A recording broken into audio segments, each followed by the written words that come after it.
I'm going to read to you a writing that came to me yesterday. Love, be it storm or a bluebird day. It may be a storm outside, but inside I am as calm as can be, for I will not allow that storm in me. Not because it is bad or good, because I am not my outer environment. I am my inner environment. All in a breath in and a hold, I remain calm. All in a breath out and a hold, I am calm. If I do not continually practice to be in the present inner calm, I will lose my compassion, my grace, and ease as I navigate my life tirelessly. I am here. I choose to be present. I choose to be calm, for I am love, after all. I think what I want to share is that you can become the alchemist of your experience, and you can choose how you feel as you navigate life. And you can choose to accept how you feel and also redirect it. Because feelings are really just an energetic currency, a state of your physiology. They're not something to be taken personally. That means you're a bad or a good person. It just means that you're in a storm right now, and you can choose to come out of it. Or you can choose to stay in it. The choice is yours. And I think that it's very important to come back to this truth and to come back to a deeper awareness, or come into a deeper awareness, a conscious, connected awareness. And then from there, to be able to work with someone like myself that will give you the tools. I will give you the tools, the process, the practices, in order for you to be able to truly be the one that gets to orchestrate your experience, that chooses to discover more of who you are and the potential that you have within your nervous system, within your vision, within your sense of smell, your sense of hearing, all these primal intelligences that we were born with. I'm sure you heard of that saying, we were born with 2 ears and 1 mouth for a reason. To listen more than we speak. We've got 2 nostrils, 2 eyes. A left and a right lung. But it really is just coming into this reality that you get to choose. But to not put the ownership on you to know the way. That's why we have community. That's why we have others to support us. And all you need to be is a willing participant to your self-discovery journey and your self-responsibility journey. The ability for you to claim and utilize new practices and tools so that you can come home to yourself, come home to your loved ones with energy to spare, with love to give, compassion and grace, patience, kindness. Because I think the biggest thing that I notice with all humans, and as I host more and more group opportunities, is most people just really want to be kind and loving, but yet it's a tough world out there right now, financially, physically. So many people have different illnesses and pain in their body. And what I'm realizing and what I'm teaching and educating on is majority of it is all from cortisol. It's from the silent killer, if you will, of cells, of minerals in our body. Because we either don't know that we're stressed, or we know that we are, but we don't know how to fix it. And the reality is it's not something that is broken, but it is something that we can shift.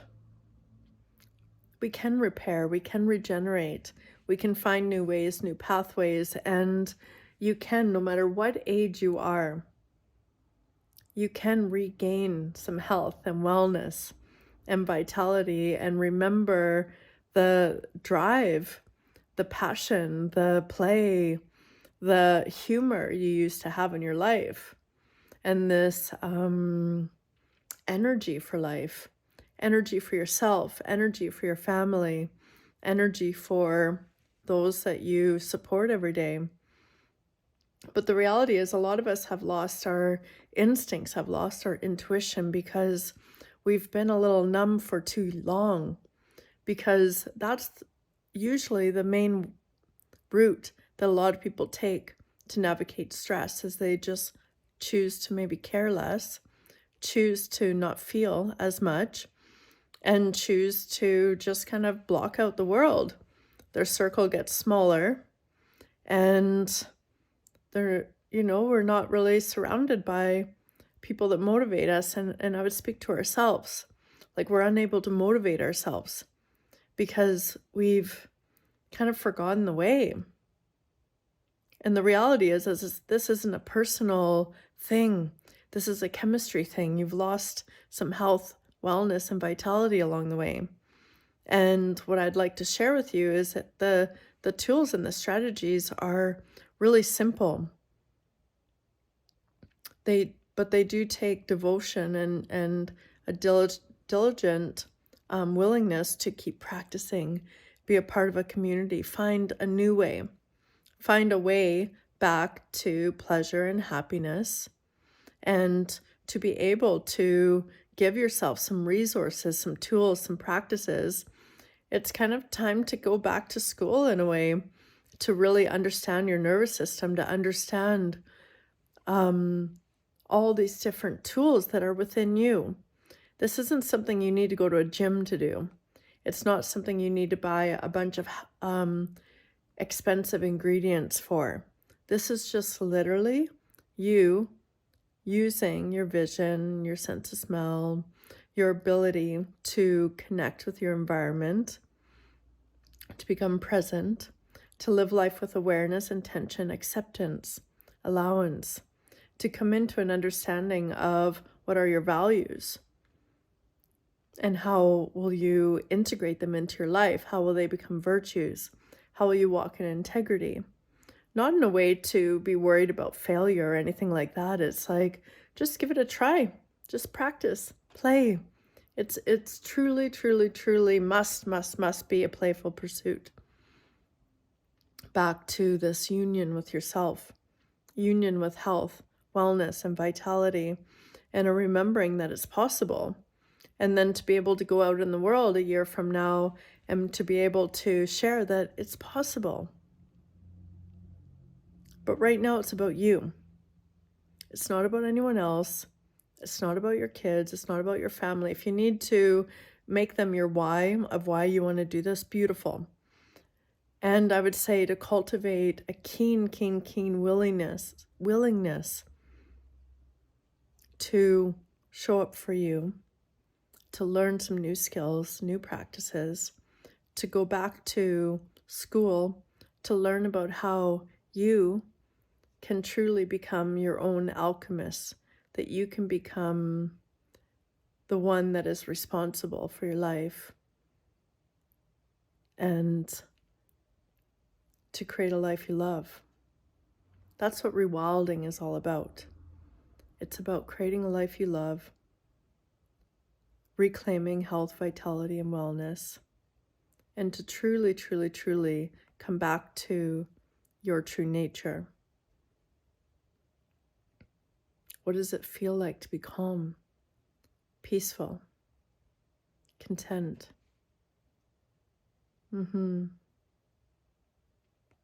Not complacent,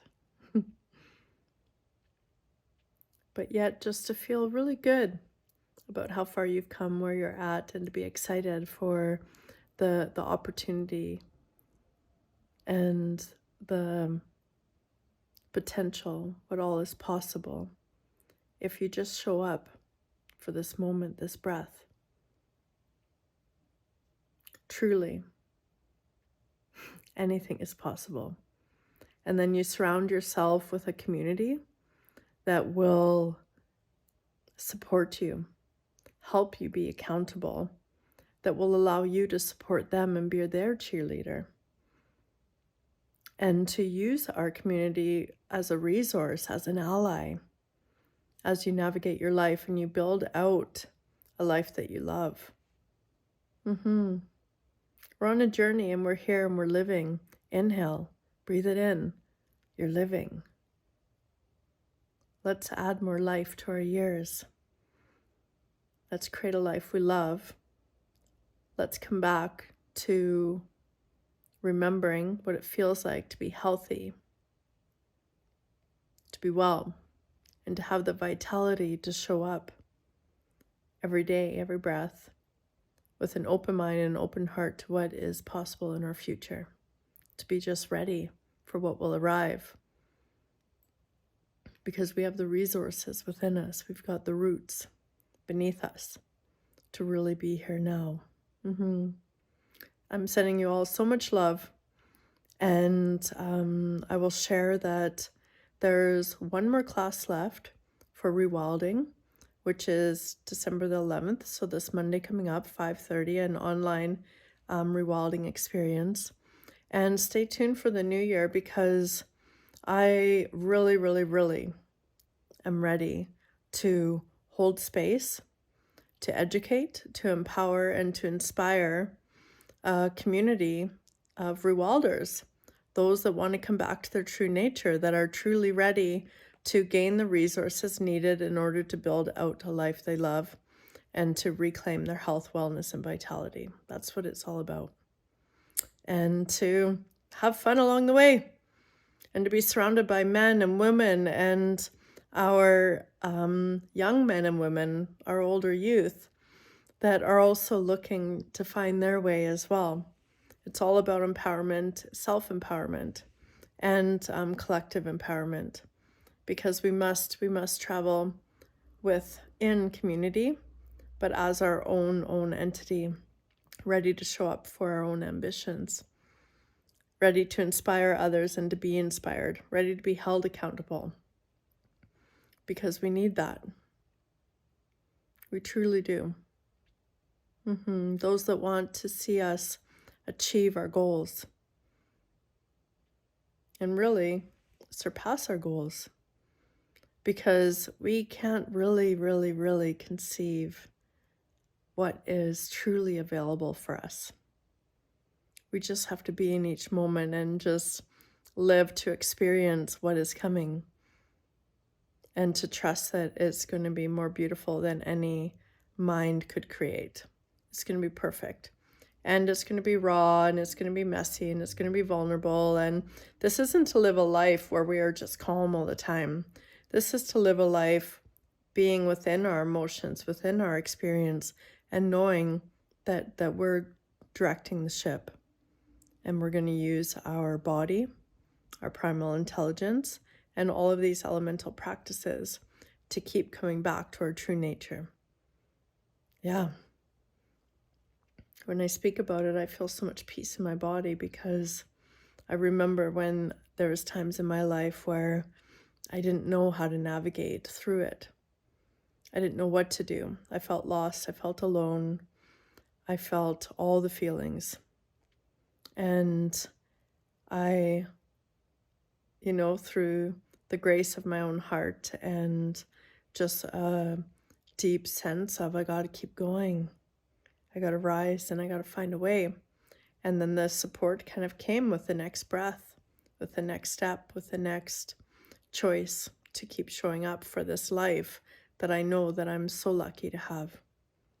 So very lucky. It's truly a pleasure to be here in this moment, alive, and to be able to share some tools with you, some practices with you, and within community. And I will be hosting, many more events. And in the meantime, I have lots of free resources within this channel, within the Elemental Athlete platform, and within YouTube. I have many different videos that could support you right now. So if you're ready now, tune into those. And if you want to know what's coming up, head to my website, theelementalbeing.com and just sign up for the newsletter and I'll send you some information. Okay, take care. Bye.